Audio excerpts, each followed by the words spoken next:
Good evening everyone. My name is Aditi and today I am going to speak about sorting of materials.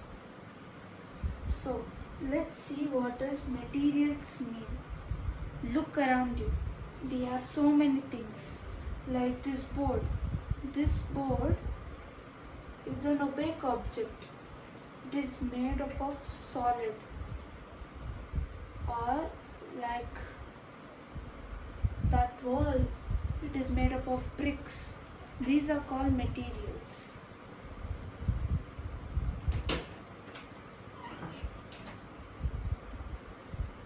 So let's see the properties of materials.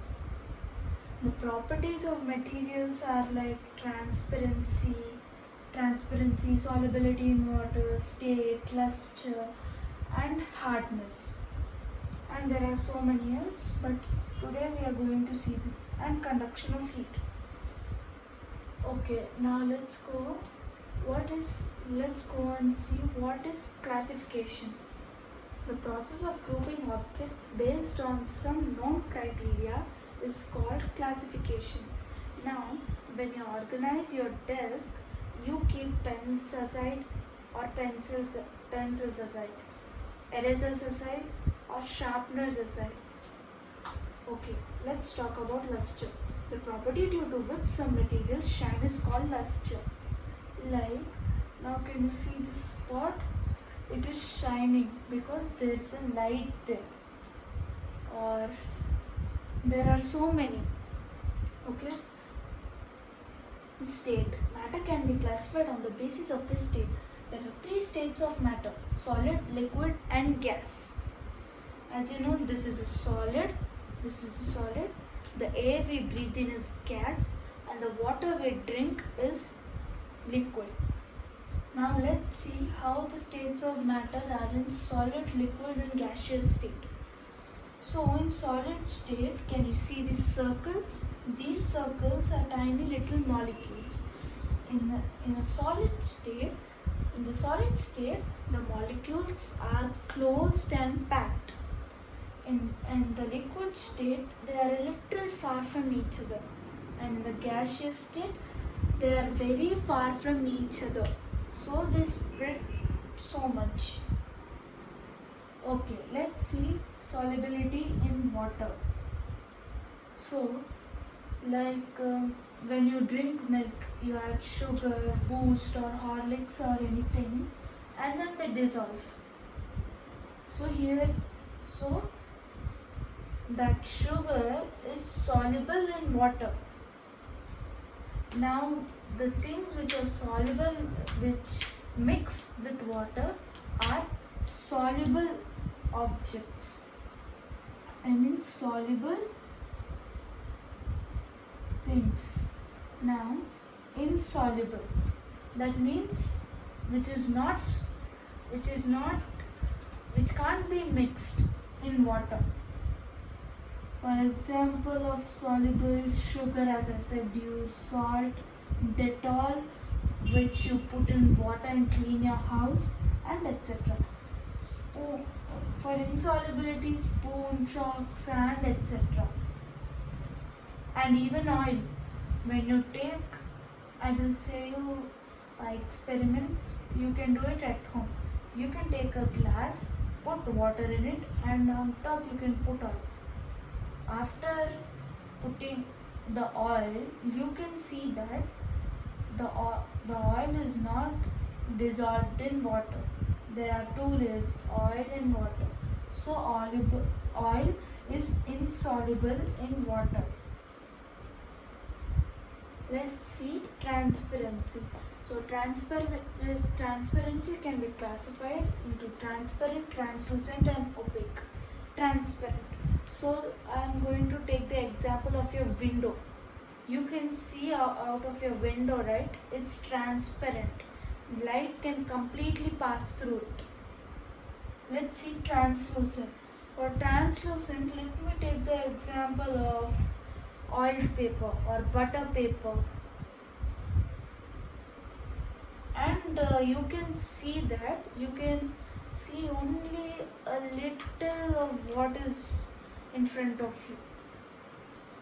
That's why in translucent objects only little light is passed.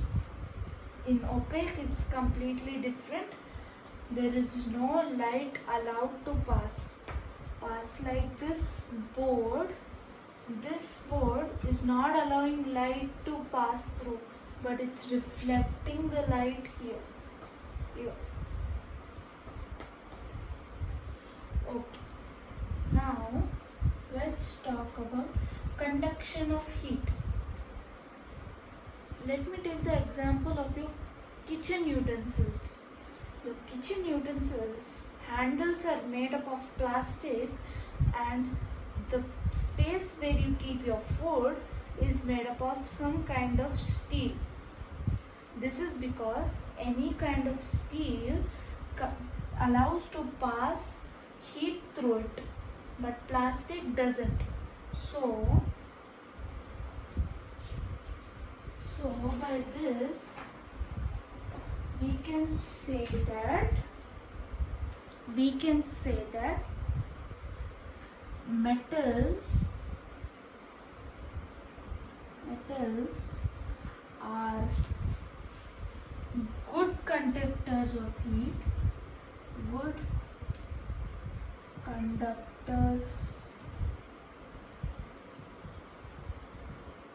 of heat,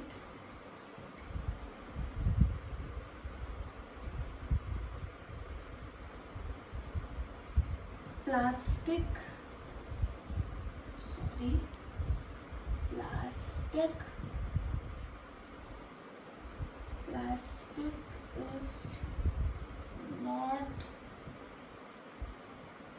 a good, let me say it like, is a bad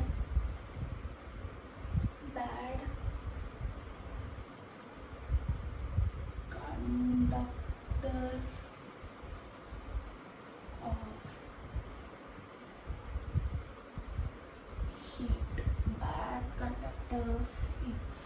Not only metals are good conductor of heat, not only plastic is bad conductor of heat, even many other are there.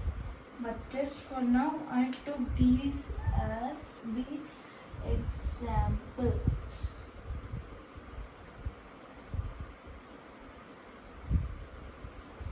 Okay, let's see hardness.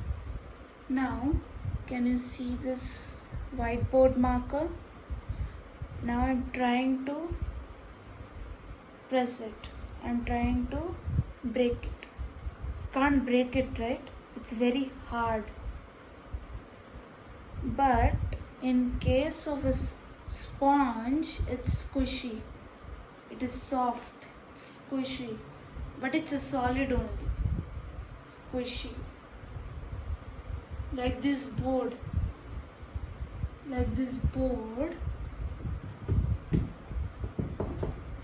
It's hard.